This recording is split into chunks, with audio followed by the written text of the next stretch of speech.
8:40 on this Monday morning. Today, Senator John McCain set to begin his treatment for brain cancer. Arizona's senior senator was diagnosed earlier this month with glioblastoma.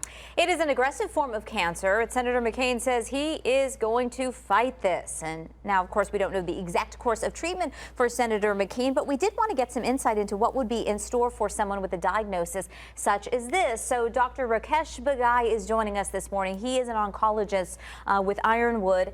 And obviously you have had to tell people countless times that they are facing a battle like this. What's the first step?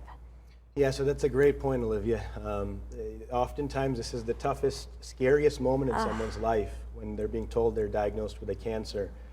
The most important thing is attitude, positive, being upbeat. So it's a challenge to tell them this. The thing that I try to tell my patients is to maintain this positive attitude and honestly to maintain as normalcy as possible while going through treatment. We encourage them to maintain an active lifestyle. Oftentimes patients will ask, what are limitations? What type of things should I hold back on doing? And honestly, as what they're able to tolerate is what you tell them. Social support groups, having a strong support system, whether it's family or these social networks, very important in all aspects of care. So talk about the treatment you expect him to go through and what that's going to be like. So, the standard of care, this is a diagnosis is glioblastoma multiforme, also known as GBM. It is a primary brain cancer, which is the most common type of malignant brain tumor in adults.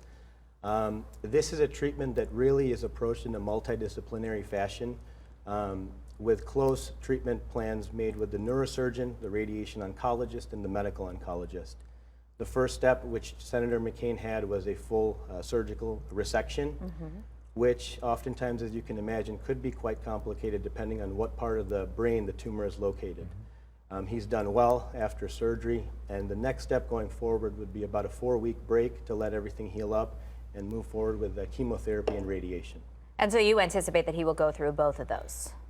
So great question. You bring up a good point in treatment of the elderly population in oncology. As people are living longer, more cancers are being diagnosed in the elderly population. And that brings the question about how aggressive do we be in terms of treating people at this age. More so than just age, we base treatment decisions on functioning status. How functional is someone?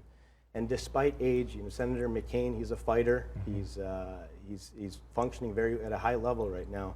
And so I would be aggressive in his treatment, and I would proceed with both chemotherapy and radiation. And he says he's going to go back to Washington after the Senate recess in August. How difficult will that be, or would that be good for him? Yeah, so again, maintaining as much normalcy as possible, it's good both for physically and mentally during treatment.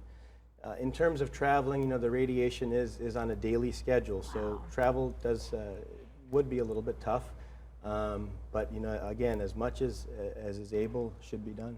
Wow. Well, we know he's a fighter. I mean, this is a former prisoner of war and someone who survived politics.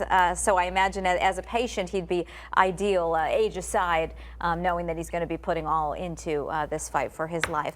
Dr. Bagai, thank you so much. It was great to speak to you this morning. Thank you. It's great to get that insight. We really appreciate your perspective. Time now is 8:44.